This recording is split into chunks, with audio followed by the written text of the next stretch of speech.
Avui us explicaré com treballar amb arrays i tuples i els avantatges que té.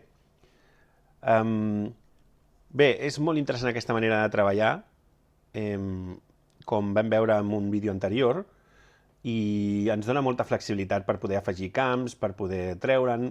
Ara us vull ensenyar com podem ordenar això fàcilment utilitzant lambdes. Primer de tot us ensenyaré una mica el programa.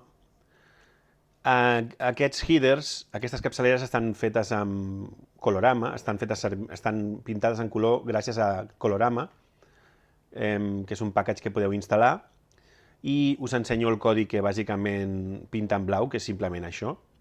El que és interessant d'aquesta llibreria és que és multiplataforma i podeu llavors printar en color tant amb Linux com amb Mac com amb Windows. Amb Windows té alguna limitació respecte a temes de background i tal, però és molt útil per poder fer programes multiplataforma. Llavors, per la capçalera simplement, el que faig servir és defineixo una capçalera, la justifico a la dreta, la cadena la utilitzo en blanc i negre,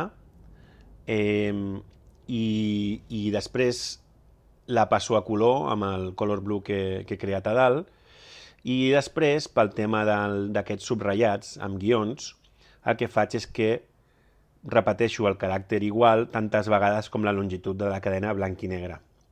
Faig servir cadena en blanc i negre i cadena en color perquè quan apliquem el color a un string, el que es fa és que s'afegeixen una sèrie de caràcters escapecodes, que es diu, o caràcters d'escapament, que és el que fa que el terminal sàpiga que jo ho he de printar en color. Per tant, la cadena Specialty, per exemple, quan la passem a color serà molt més llarga que la original.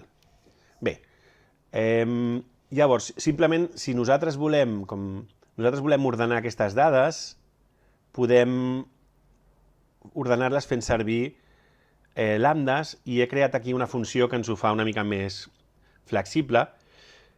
Bàsicament això és el core del tema. És l'array.sort, i llavors el criteri, el key, és executar una funció lambda que bàsicament retorna el camp per la posició índex que hem definit. Anem a mostrar-ho. Bàsicament, el que faríem seria la funció que he creat, ordenar per columna, llavors li passo l'array, li passo a l'índex, en aquest cas anem a ordenar per la puntuació, i la puntuació és la tercera columna, això vol dir que l'índex és 3, perquè l'índex comença per 0. I el reverse és un camp no obligatori. De moment li direm que faci reverse true, de manera que faci de menor a major. Llavors, quan correm el programa, veiem que ens ha ordenat per la tercera columna, l'índex 2, i que el reverse és de major a menor. Si tinguéssim false, faria de menor a major.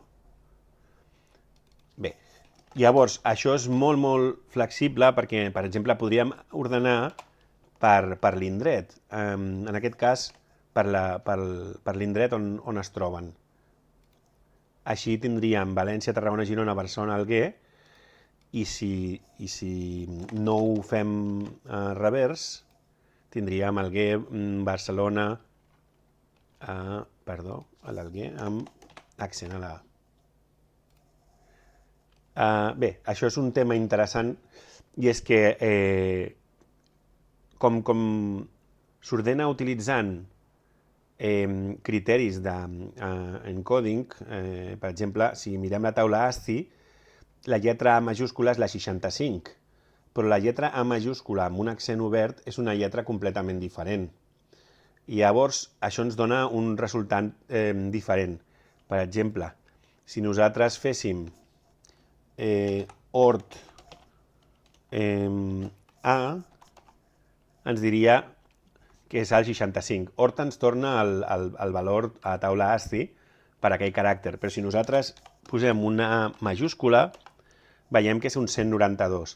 Per tant, té tota la lògica, i bé, per fer tot el cicle, la B baixa de València, és 86. Per tant, una accentuar amb accent obert en majúscula, en 192 major que 86, sempre anirà cap al final. Això són temes que hem de tenir en compte quan treballem amb ordenació, i treballar amb arrais i amb tuples és molt, molt, molt potent.